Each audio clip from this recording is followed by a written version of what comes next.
Hey, welcome to this week's show of the Rolling Illini. I'm Joshua Joins, joined again by Avery Schaefer this week. This week we also have Ryan Wilson and Zayd Jawad joining us. And usually today you're hoping, or maybe not hoping, but you're used to hearing Monday through Thursday the show The Illini Drive, which is about Illinois athletics. But today we get to give you something a little bit different, and it's great to have Ryan Wilson back with us. He's the actual founder of the show. He began it. And so I'm going to give it to him to talk a little bit about how it all began and what the purpose of this show is. Well, thanks, Josh.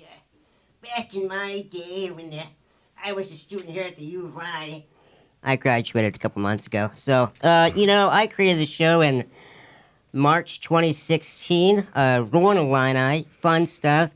I was a reporter for the Daily Illini here, covering adaptive athletics, so wheelchair basketball, wheelchair track. And I realized, it's kind of strange. I'm the only one here reporting on these guys. So what can I do that'll kind of best serve my skill sets and career, and also promote some fun people and get them out in the media and tell some stories that are really no different from anybody else's stories. And so I kind of created the show just to give a voice to some people who needed it, who needed that voice in the media. And then, obviously, last year you guys heard us on Rollin Illini, same time, James Boyd, Will Gerard, and now we have these young, slick, talented people, and I'm just showing up randomly sometimes. And so did that answer your question, Josh? I'm sure it did. Yeah, absolutely. That's a great job. We're glad to have you back at least for this week because, like you said, it's an all-rookie cast here. This is Zayd's first show. Yeah, we're trying to figure this sucker out. Ryan just said, here's a rope. I'm going to hook you with it, and you're going to be here. And I'm very happy to be here. And it's an awesome opportunity for us, Yeah, too. absolutely. Zayd was actually with me today while I did my lifting and learned a lot, I think. I did. As I got in there, you go in and you expect, okay, this is a place where people with disabilities are going to work out. It's going to be completely different. It's going to be mind-blowing. It's going to be something that's going to change your life because these are different people. And it's not. Exactly. That was the whole mind-blowing thing. 'Cause I go to the gym. I try to do that every once in a while in the YMCA, whatever you'd call an able-bodied area. And what you notice when you get into an adaptive gym is there are people there that are working out just like you would work out. There are people that are struggling and straining and grunting just like you would when you're trying to lift. I saw somebody doing 85-pound rows. And I was really, really impressed. And so it was a complete game changer for me. Even though I'm a guy that has a physical disability myself, it was a real big eye-opener for me. That can't be emphasized enough. Just like you would. Yeah, and we were glad to have Zayd, and Zayd's going to be back next week talking to our physical therapist, Jeanette. But we have got a lot to get to this week, so we're going to get right into it. Wait, you guys made me introduce myself, but who are you guys? Why are you here? Oh. Like, Zayd, who are you, man? Our listeners have no idea. Man, I don't know who you are. I mean, I know they hear this voice and they're like, man, I want to keep hearing this guy. but the reality is I'm a senior in communication here. That's my professional background. I do interpersonal relationships. I like to figure out what makes people connect, right? But on a personal level, when I was 5 years old, I was diagnosed with this extremely rare disease called Hunter's syndrome. And essentially, your body can't break down cellular waste. So the body just breaks down over time because it's just filled with waste. Your organs deteriorate, your vision, all the systems in your body. So growing up, my parents were told I wouldn't live past 15. I'm very blessed right now to be 21. I'm very blessed to have a lot of abilities that people with my condition don't have. This is a wide spectrum, and a lot of people with my condition would not even be able to talk without running completely out of breath. So I was introduced to Rollin Illini by Will Gerard, who was one of the former co-founders, and he said that, hey, are you interested in this? And because of my background, growing up, I also did a lot of motivational speaking, and I've been very blessed to do health coaching. I've been very blessed to get to this idea that a lot of our lives are in our hands. We are all dealt with certain things. We all have to face certain things, but the thing that makes us who we are is what we do with it. I know it sounds cliche. I know it's one of those things that, just what you make out of it. But what I've realized is if you truly want to be happy, it's not going to happen when you achieve something great and when you get the perfect this or that. It's when you realize your control within yourself. So being able to come onto this radio show, I believe I can bring that personality to a world that actually I am very amateur and I have no idea about sports. If you would see me, like, this guy should not be talking about Always sports. a good thing to say on air. I have no idea why I'm here. I know what we're talking about. Exactly. So it's an opportunity for me to get in here and be part of it. I've already learned more than I've known in my whole long 21 years about wheelchair basketball in general. Wow, a 2-decade. It's been insane. Wow. I know. And one of the really cool things that we talked about immediately off the bat is just how interested you are in learning, and that's great. And we're excited that you want to learn, and I think you're going to learn a lot this year. And we're excited to get your input on a lot of things. I'm happy to be here, man. Throughout the year. I introduced myself last week, but before I just kind of reintroduce myself for a minute, we want to let you know that the Rollin Illini is brought to you by the University of Illinois Division of Intercollegiate Athletics. TheFightingIllini.com. You can get student tickets for $109, and that covers both basketball and football tickets. Yeah. Wow. And it might be a little late, but if you get them like tonight, you might be able to get a free ticket to the game in Chicago. It covers literally every ticket. I have one, and it's great. And then upcoming games, we got a big game against UCF. It's a ranked team. I think the Illini have a good shot tomorrow at Soldier Field in Chicago. I'm excited about that. Exciting to get to watch them on TV because I will unfortunately not be able to go to the game. And then basketball is going to be here before you know it. And tonight, our lady volleyball team is taking on the University of Northern Iowa as we speak. And they're home again tomorrow for 2 more games. So a lot going on with Illinois athletics around the place. So that, again, men's basketball and football season tickets for students are only $109. Unify, develop, inspire, achieve. That's what we do here with the University of Illinois Division of Intercollegiate Athletics. All right. Now that we've got that out of the way, I'm going to introduce myself for a hot second. So my name is Josh Joins. I play wheelchair basketball here at the University of Illinois. I'm a sophomore in journalism. Really got interested in the show because I believe, after doing some research, that this is the only show in the country, the radio show in the country, that covers Paralympic athletics. And I think it's so important that we cover those because it's something you don't hear about a lot in this country. I talked about this a little bit last week, but it's important to hear from groups of people that you wouldn't normally expect to hear from, and I think we cover that perfectly. I think I bring in a lot of knowledge because I've been playing the game since 7th grade, made a U23 national team as an alternate, and have a lot of experience and a lot of contacts, and I'm excited to what I can bring to the show. And we will see that throughout the year. Glad we see your ego, man. Oh, ego. Yeah.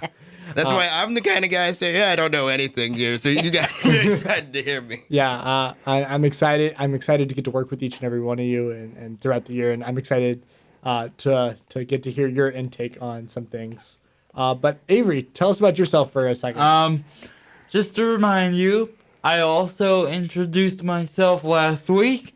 I'm Avery Schaefer, a aspiring journalist in sports. How I got into the show.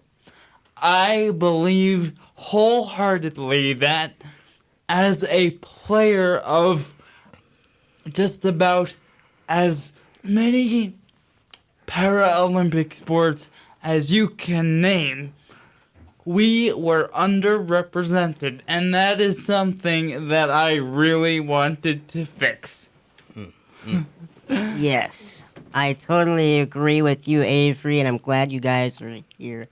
I'm very thankful that we can continue the show, a very good group of people, and look forward to seeing what you guys can do this year as I slowly retire and grow some gray hair that I've been waiting 23 years to have. I see a little bit coming in the roots. Oh, thanks. Yeah. It happens. You so. need the mustache first. I think I got a mustache down. Now, Zayd, you have me beat on this beard hair going on. This has been taking months, man. I come from a Mediterranean family, so I should be able to grow this in a couple days. But, man, I did not get the right genetic pool. Absolutely. All right, so you guys ready to get what was turned out to be an action-packed news week? You guys ready to get to it? Yes. Let's do it. All right, absolutely. So first up on the docket for today, the Berlin Marathon is Sunday morning. We did a little bit of preview research on it. This is the 45th Berlin Marathon.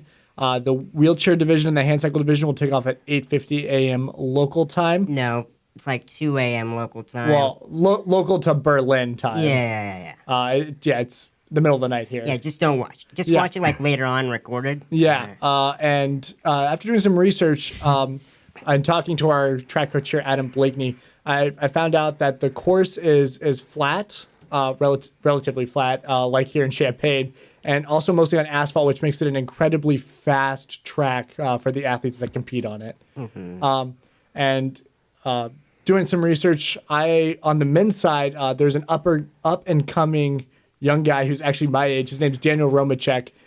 And some That guy from here? Yeah, he There we go. He competes we got here. people from here. Yeah, we've got people from here. Tatiana McFadden that we talked about last week, the incredible Paralympian, is competing in her first ever Berlin Marathon, which is surprising. I thought she'd competed in every marathon. Hard to believe, Yeah, considering that she has the Grand Slam. Yeah, she's okay. she's pretty darn good. So Ryan, there's a new point system. There is. Yeah, I think so. So what's going on with that new point system with Abbott in the World Championships? Should have looked that one up. No, as you mentioned, the Berlin Marathon is a fast marathon. It's actually one of the fastest in the world because it's so flat and the asphalt is a big advantage. So for somebody like Tatiana McFadden, 17 Paralympic medals, she can just fly across the roads. Or And roll. Yeah, exactly. And they don't have to worry about going uphill or downhill. With the wheelchair racers, they can really pick up speed downhill, and they don't have to put as much strength into that. But with this new point system, it's kind of interesting because it's a brand new thing to Abbott. So Abbott is the governing body for the World Marathon Majors. And so they added this thing called the point system. And so it's basically saying we're going to find a way to make marathoning more interesting to the spectators present and also the people watching on TV or live streaming, wherever.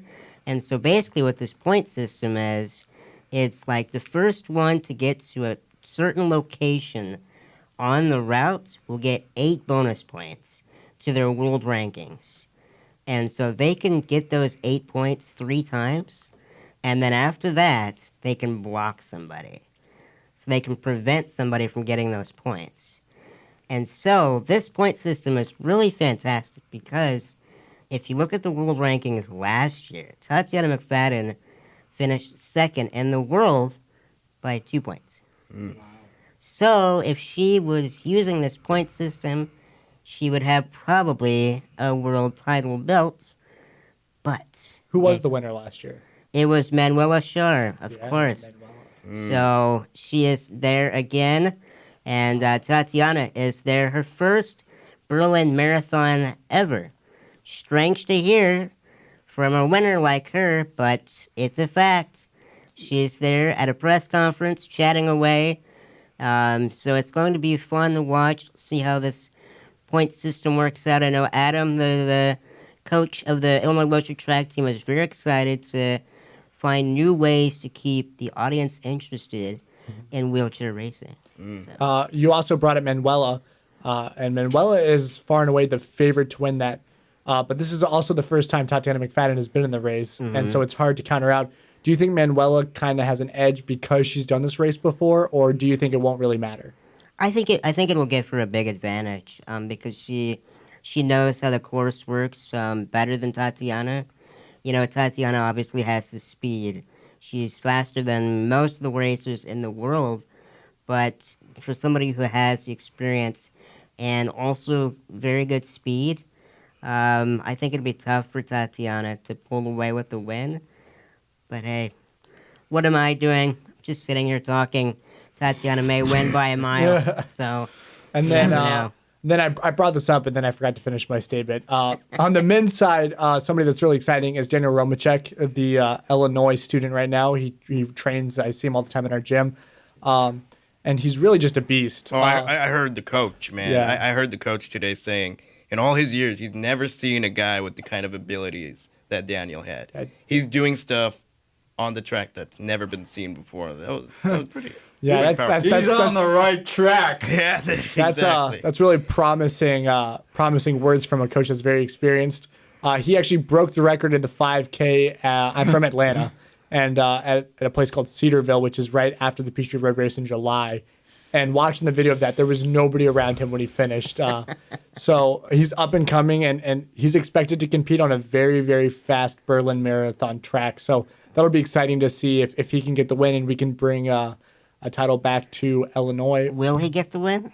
I have no doubt. I competed against him in track and field, and I have no doubt that he will get the win. I mean, tell me about this guy. You know why? Yeah. How is he like that? He's like trained like crazy, genetics. What? You know, it's kind of crazy when you hear people talk about athletes and anything. There's some people that are just built differently, and Daniel Romacek is just a guy that's built differently. He's very focused all the time. When I competed against him when I was 12 years old, and you know, at 12-year-old I was like, ooh yeah, I like just looking at my surroundings at track nationals, and Daniel was focused on his race, and he has only got more focus. He's got incredibly long arms that are muscular, and that's really helpful when you're pushing a wheelchair for 26 miles.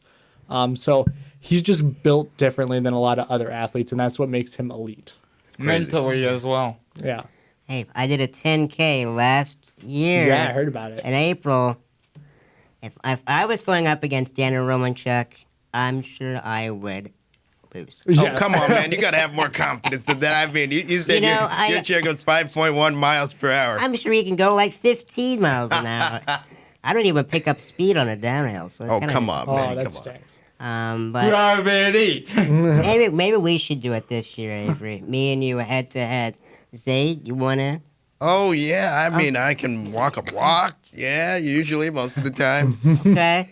And then Considering the gravity of the situation, I think it might be a little unfair, but I'll be game to go. Yeah, All right. absolutely. Well, we just want to remind you guys once again that we are brought to you by the University of Illinois Division of Intercollegiate Athletics and FightingIllini.com.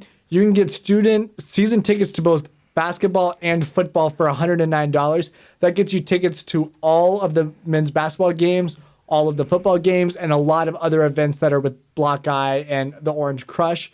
I have the tickets. I had them last year, went to all the games, really enjoyed it. So I would encourage everybody to get there. And as we talked about a little bit earlier, Illinois got a big game against UCF, a ranked opponent, tomorrow at Soldier Field in Chicago. 2:30 p.m. kick. 2:30 p.m. kick. I'll be in my dorm room watching that game, cheering on the Illini. And then right now, the volleyball team is playing in Huff Hall against the University of Northern Iowa. I hope that game's going well. And then tomorrow they have two games, and it ends with an event called Stuff Huff, which is a major event where we try to sell out Huff Hall. They're playing a ranked team. I believe they're number 10, but I could be wrong. Creighton. I don't know if you guys follow volleyball, a sport that I love to follow. The Illini have started out 5-0 and have defeated 3 ranked opponents already this season in a West Coast run. So that is a team that you definitely want to look out for throughout the season. And this isn't the first time they've been good. No, that our volleyball team is consistently good. So remember, men's basketball and football season tickets for $109. Unify, develop, inspire, achieve. That's what we do here at the University of Illinois Division of Intercollegiate Athletics. All right. boom. Boom. So we have still lots to talk about, guys. I know one thing we've been looking at in the media, everybody really has been talking about this Nike commercial. Like, Yeah. you know, it's kind of strange. We hear a lot of talk about Colin Kaepernick. You know, Yeah, but I don't really care about Colin Kaepernick. you don't. Oh, No, what I care about is that there was an Illini in that ad right? that you yeah. might have missed. Notice that the media coverage focuses on the able-bodied Colin Kaepernick as opposed to the arguably more noteworthy Illini. Yeah. So if you might have missed it, there was 2 seconds in there that there was wheelchair basketball involved, and that was 2016 Illinois alum Megan Blunk. She was on the United States women's wheelchair basketball national team from 2013 to 2016. Won a gold medal. Won a gold medal, which is something that none of us in this room can say, and a lot of people around the country can't say. I have touched one. Ooh, you've touched one? Yeah. Yeah. So, I mean, that's huge. And this is not the first time that Nike has used Paralympic athletes in their advertisements. In fact, since that first came out, Tatiana McFadden, who we've talked a lot about on the show already, announced that she would be one of the people featured in Nike's advertisements for the upcoming Chicago Marathon.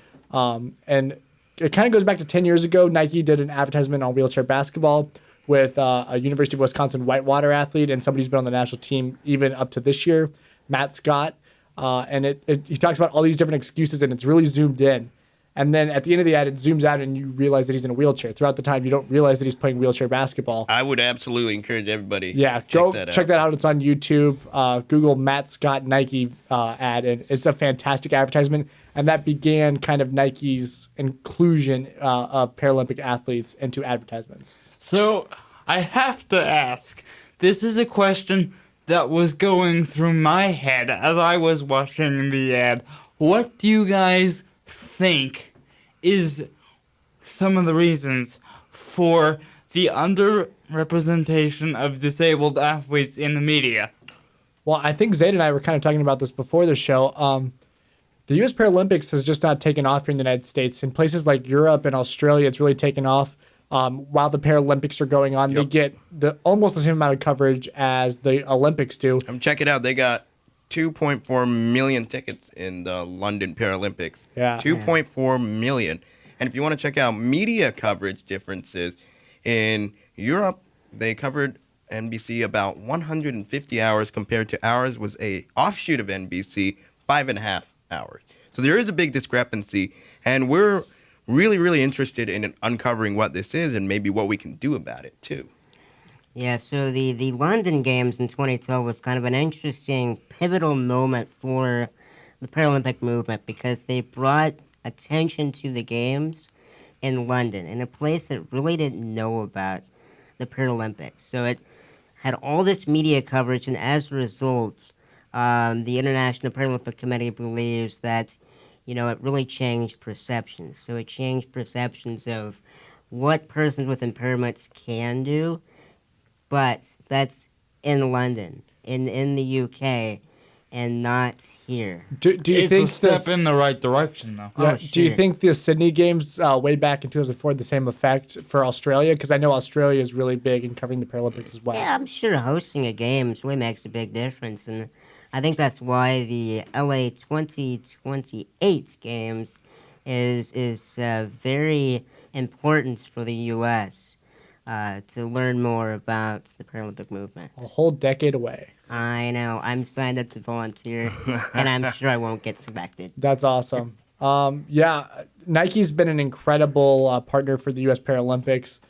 They've been doing a lot of things involved with athletics. They've been a huge support of Tatiana. Tatiana McFadden's been in multiple advertisements for Nike. And Nike's not the only company that does it. Toyota has had Tatiana in a couple commercials. Right. So it's really cool that I think that the inclusion of Paralympic athletes in advertisements will bleed over into people following them in their sports. Mm-hmm. Yeah. Getting to Avery's question, though, we were talking about why do we think it is that the Paralympics are not covered here as much in the U.S.? And I want to ask, whoever is listening to this, if you're listening to this, think about how many billboards you're seeing with Paralympics. Think about all your advertisements and really how much you do see people with adaptive athletics. And we really want to think about why that is. And that's something we're going to explore more and more as this show goes on. Don't want to give away the answer. We want you to think about it as you're listening. Absolutely. And that's something we will dig into very deep as the year goes along. Exactly. You want something? No. Oh, I think Josh is just looking at me strangely. For our listeners, I think he likes me. oh. I think he maybe. likes my blue shirt here. Ryan is looking very, very good right now in a blue button-up shirt and some khakis, and I'm sitting here post-workout in workout clothes. If you're not watching on UPTV, that's another place you can catch us. That's important to note out. We're gonna be on Urbana Public Television at 9 p.m. on Wednesday. So if you didn't get enough of us tonight listening to the show, or if you missed any shows, you can watch us on UPTV at 9 p.m. on Wednesday and see all of our beautiful faces. Andrew Scaleras here with us, good buddy. And for Jason Leggett, of course, a good friend of the show, always filming, but right now it's our main man, Andrew. So we've got a good bunch. So Josh, should we talk about what's going on in the international and national sphere of the news? Well, I think we're going to take a quick break. Oh my I know. God. But we had so much to say, and Josh is know. just trying to cut us off. No, we're going to take a quick break, and we're going to be right back about the U.S. Open controversy that does not involve Serena Williams and that you probably haven't heard about. We'll be back in a minute.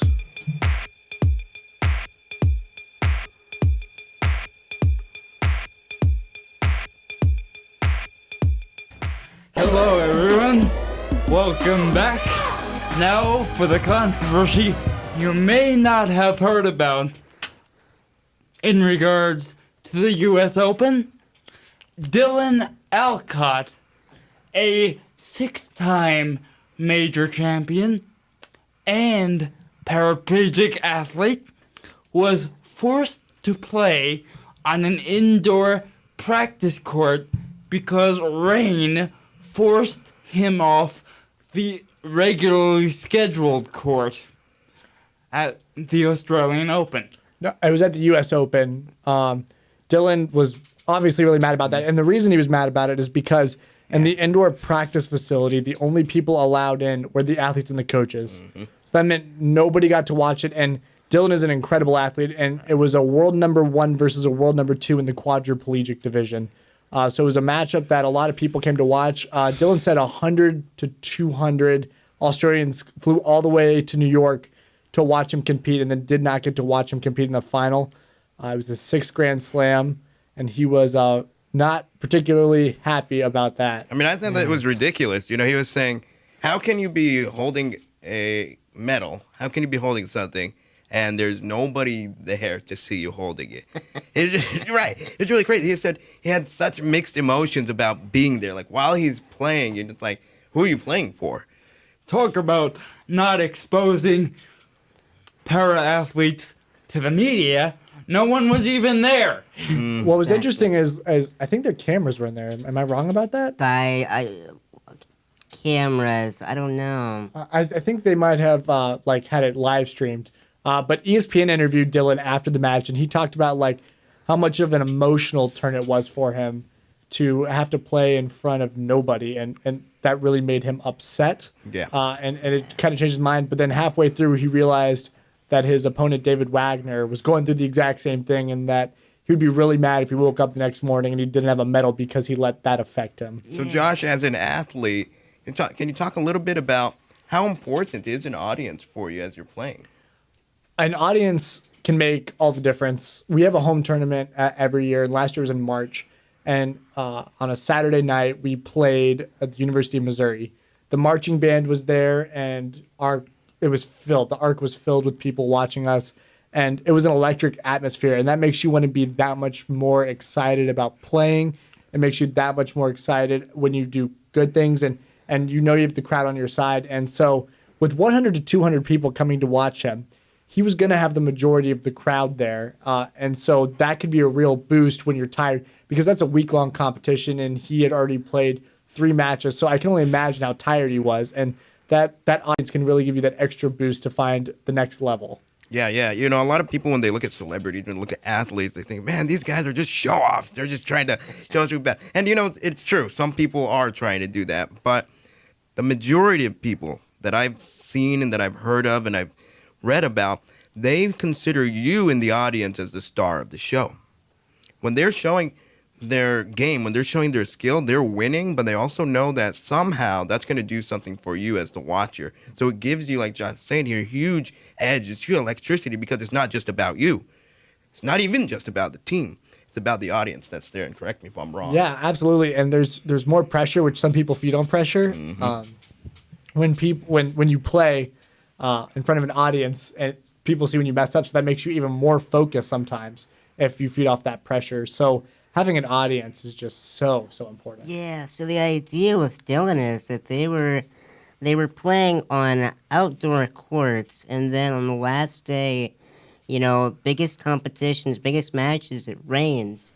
And they're outside, and they're right next door to these big stadiums that have roofs.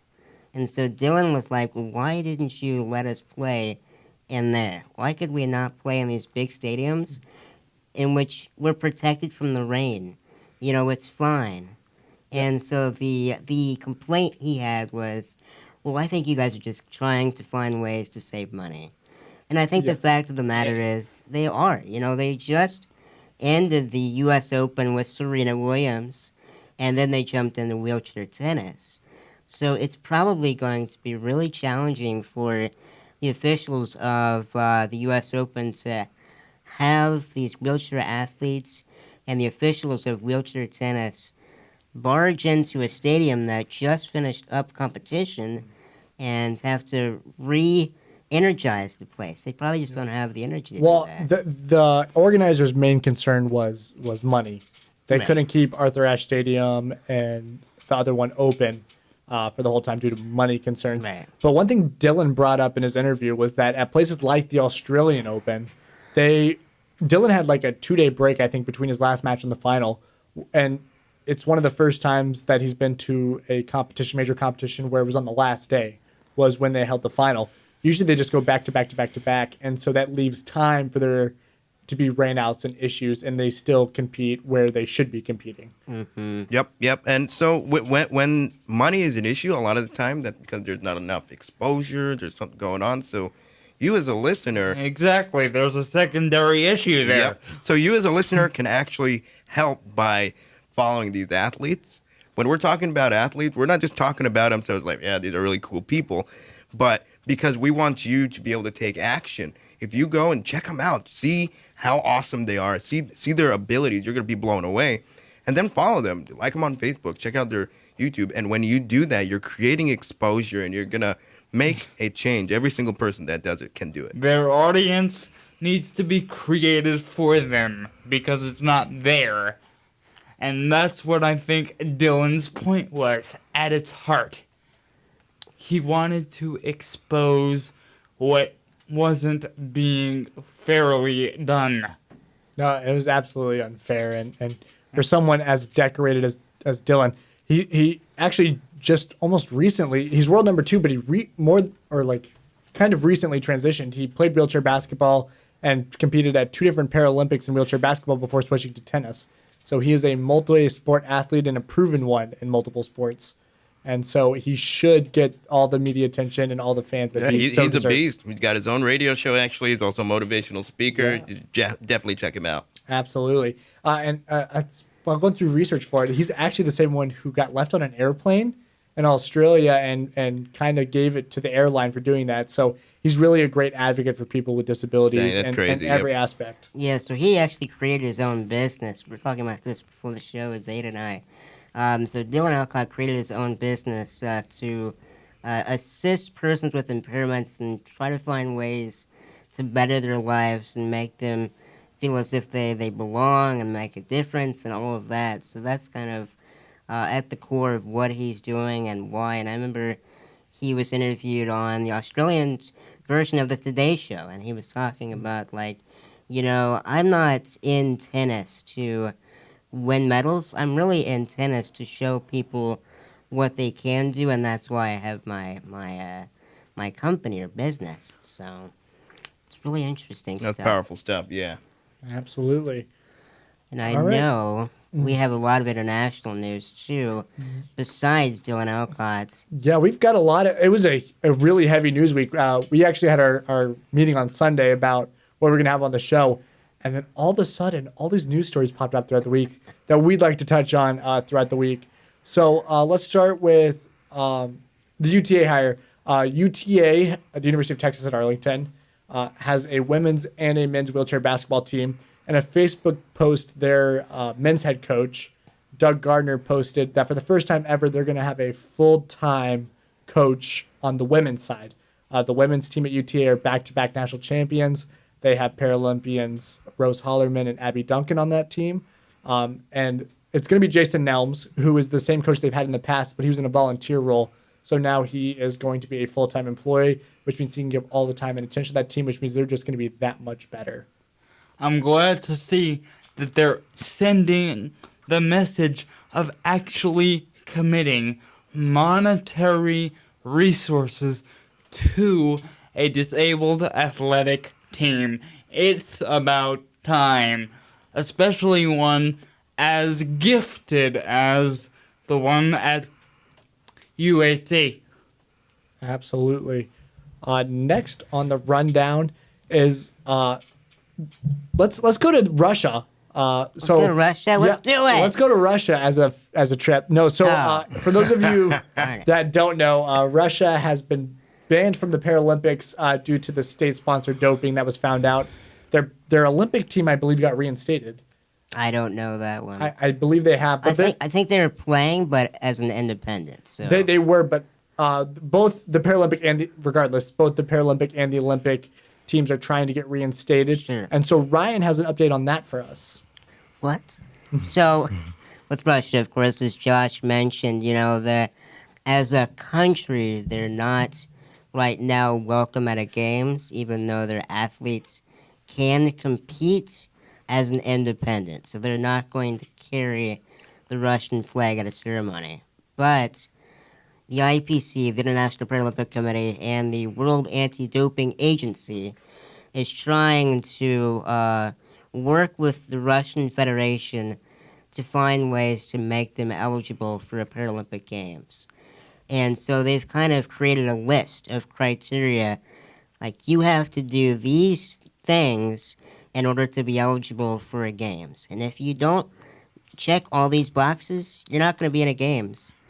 And so right now, the IPC, the International Paralympic Committee, is saying, there's an interesting sound going on in the studio. I hope that's not like somebody flushing the toilet. It sounds like a water leak. Let's hope not. Sounds like a sink. But regardless, the IPC is saying we don't think Russia has progressed at a pace that we want them to. We want them to pick up the pace in order to check all these boxes and be eligible for games again. So on one hand, they're given the opportunity to be eligible, but on the other, they're being told you're only eligible if you check all these boxes. It's like untying their hands but forgetting to take the handcuffs off. Well, I mean, I think they deserve the handcuffs, to be honest with you. State-sponsored doping. The Paralympic and the Olympic movements are all about fairness. And True. Russia showed complete, utter disregard for that when they decided to do state-sponsored doping. So I think the consequences should be hard. But Ryan, for you, and obviously you don't have the inside information on this, but how soon do you see Russia being reinstated into the Paralympics? Oh, gosh, what a question. Is it a rush? So I did mention earlier on the show that I'm a writer for the International Paralympic Committee, and I don't have the juicy insight or the dirt on Russia. I wish I did, but I don't talk with the right people. But I don't know if I see Russia competing in the next games, so that's in 2020. But I think I could see them in 2022. I feel like that's realistic. In 2020, I do imagine a lot of their athletes do compete, but again, not represented by the Russian Federation. So. Absolutely. And that's a big storyline that we're going to follow because it's very rare that a whole Paralympic Federation gets banned. So we'll be following up on that. I thought that was really interesting information to have. And hopefully they make their wrong right and get to rejoin us. I hope so too. And Josh, yesterday we were having this discussion through our virtual video meeting It's very strange. These people just don't meet face to face, okay? I live in Auburn, Illinois, okay? Nobody knows where I live. But these people live a few blocks away from each other, yet they never meet. I actually do not live on this campus. I live a little bit further. Where do you live? It's probably about 15 minutes. Oh, away. for Pete's sakes. It's too long for me, man. You want me to sit in the car for that long? Busy schedule, and I am a busy man. yeah, and the virtual meeting works. But anyways, yesterday, Josh and I were having this heated discussion about these changes in this International Wheelchair Basketball Federation. Now, I'm sure you guys will get to this next week, but Josh, what are these changes made by this international governing body? Josh is freaking out right now. I threw him a curveball. To our listeners at home, he had some strange face like he was about to be hit by a car. So that's not what I was expecting to talk about next, but I have it pulled up. We're ready to go. So the IWBF did some changes, and we're going to go through it very quickly because it's kind of technical, and then we'll get to the debate that we started to have. I mean, it's things as petty as changing the word quarter to period and the word overtime to extra period. Strange. But also things like in the last 2 minutes of a game, in the fourth period, and in every extra period, when a player is throwing the ball in, the defensive player cannot go over the line or it's technical foul. So that's a rule that might get some people. And will affect close games because if you're pressing that hard, it's a close game. Mm-hmm. Also, another really odd rule that they removed was for dribbling. A dribble is the movement of a live ball caused by a player in control of the ball who throws, taps, or rolls the ball on the floor. They deleted from that rule or deliberately throws it against the backboard. So if you're in trouble, you can throw the ball off the backboard. And it's no longer a part of your dribble or traveling. Nice. Crazy. Yeah. I'll try that. And then there's a lot of If you could reach it. Yeah, that's there's a problem. changes the shot clock. So the international game is a 24-second shot clock. And if the throw-in is in the backcourt, the clock shall reset to 24 seconds and a foul. If it's in the front court, the shot clock resets to 14 seconds. And that's kind of to increase the pace of the game, which is something that the U.S. Paralympic Committee and the IWBF have been really working on to try to increase the pace, as a lot of sports have been doing recently. Yeah, so I know you guys will have some sort of smoking hot debate on why there's some changes with this governing body, but here at the U of I, you won't see any of those. Yeah, so the IWBF rules don't really affect the wheelchair basketball team. That's at the U crazy. of I. Talk about that. Yeah, so Or should we have the debate right now? I think we should have the debate right now. I think we man. got time. The NWBA, which is the governing body of wheelchair basketball, which stands for the National Wheelchair Basketball Association, says that the college division follows NCAA rules, Which are completely different from the WJBF. Absolutely. So we have a 30-second shot clock and a lot of rules and technicalities that aren't there. Part of that, I think, is to be a little bit easier on the referees. So referees that are trying to referee a wheelchair basketball game can be NCAA athletes or referees, and it's a smooth transition. But Ryan, what's your take on that? What's so controversial about that? I hadn't thought about the referees. I don't care about the referees. I think yesterday we were talking about, why is the IWBF making these changes and we're not seeing them here at the U of I? And again, as you answered, that's because of the NCAA, and the U of I is trying to have rules like the NCAA. I totally get that. But yesterday, I think I was talking about how, if we're trying to get these athletes to play professionally, that's in Europe. That's not here. Professionally in wheelchair basketball is in Europe, where they get paid to do wheelchair basketball. And so if we want our players to do that, then I think we should train them to play like these professional athletes. Absolutely. And I don't really think that affects the college division because college players in basketball play in college, but the NBA rules almost mirror the Basketball Federation rules, the IBF's rules. So I think where the rules should be changed is not necessarily the collegiate level, but for the adult teams in the NWBA. because their rules are exactly the same as the NCAA. Yeah, that's different because the U of I is in the intercollegiate league. Division, which Not only that, but even within the college game, men and women play completely different games. The men play halves. The women play quarters. Yeah, and that's absolutely confusing for the referees. And it's kind of fun. That 4-quarter rule for the women, I believe, went into effect last year. So we were all watching this game going, oh, it's over. And we're like, oh, we have 2 more quarters. It's just halftime. So, yeah, there's a lot of different rules. And I understand why college has it the NCAA because it makes sense. We're basically a college team. Or does it? Playing at the college level. But for the adult teams, I think they should follow the IWBF rules. I think that is a development problem, and it doesn't allow us to fully develop our players into powerhouse national team players, which is weird to say because we've won gold medals at the last 2 Paralympics. I don't know. I believe that's true. At least in Rio, though. At least in Rio. So I know we have about 5 minutes left. Oh, no. Man, again, for our listeners on the radio, there's some sound in the corner of this room. Sounds like running water. And as soon as you say that, it stops. I think That's somebody's the going magic back. word. Yeah. Somebody's man.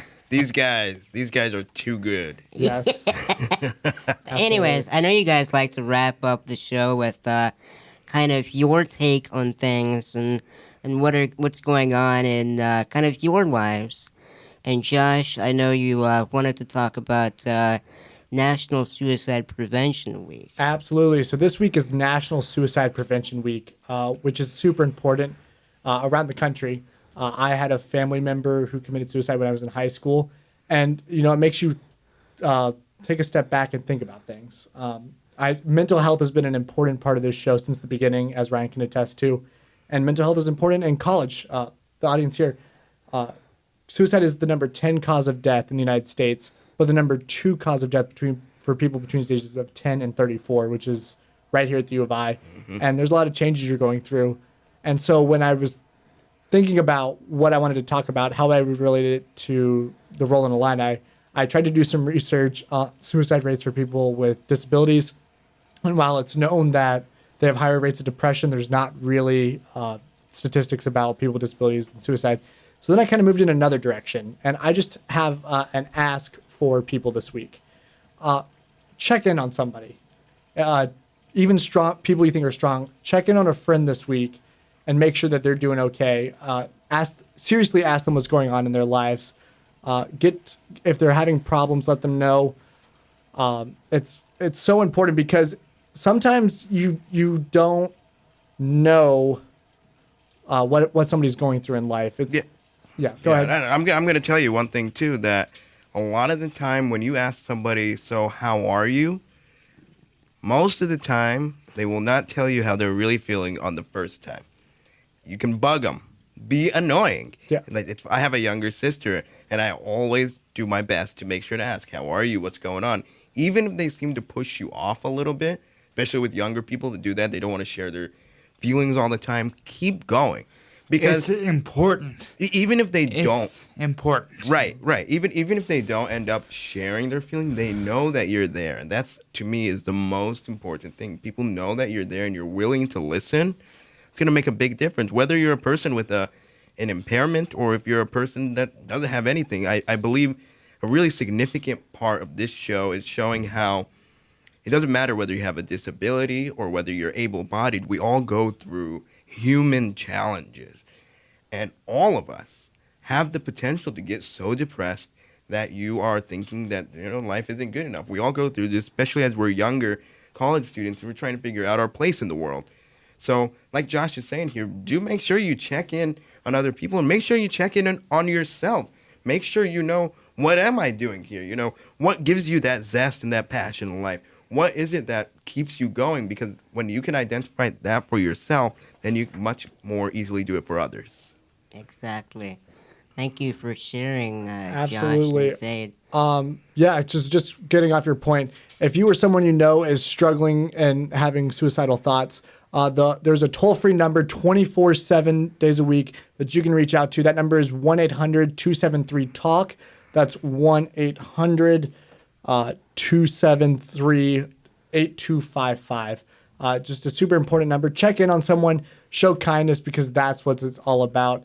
And I think that is our time for this week. Ryan, do you have any last words, since this might be your last show? Might be my last show. Nah, I don't think so. You guys can't get rid of me. No. The radio brainchild has turned laconic. What's going on here? No, I live 2 hours away again. It's just, probably not in my best interest to make this drive too many times for an hour-long radio show. This doesn't make sense logistically. But no, I'm very glad you guys had the conversation about mental health. I think that's a very important thing for everybody. It's not just a matter of a disability issue. It's a human issue, and I think that's kind of what we're showing with the show is that, you guys, I won't be here forever.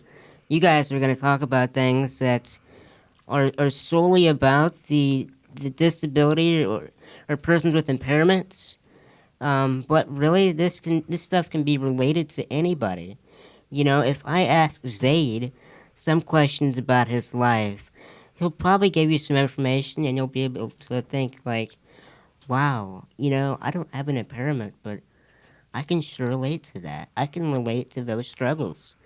And so when we're talking about these issues, like, with Suicide Prevention Week, very quickly, I know we're about out of time, we might get in trouble, but again, this is my last show, so sorry! Suicide Prevention Week, of course, abuse against persons with impairments is 4 times higher than somebody who does not have an impairment, and obviously that affects mental health, and so mental health is strongly correlated with the discussion you guys are having with Suicide Prevention Week. So thank you guys, I guess all in the show, wow, last time, for Josh Joins, Zayd Jawad, Avery Schaefer, Andrew Scalaris on Urbana Public Television. Thank you so much, and stay tuned for more. Thanks so much, everybody. Take care. Take care. Keep it on.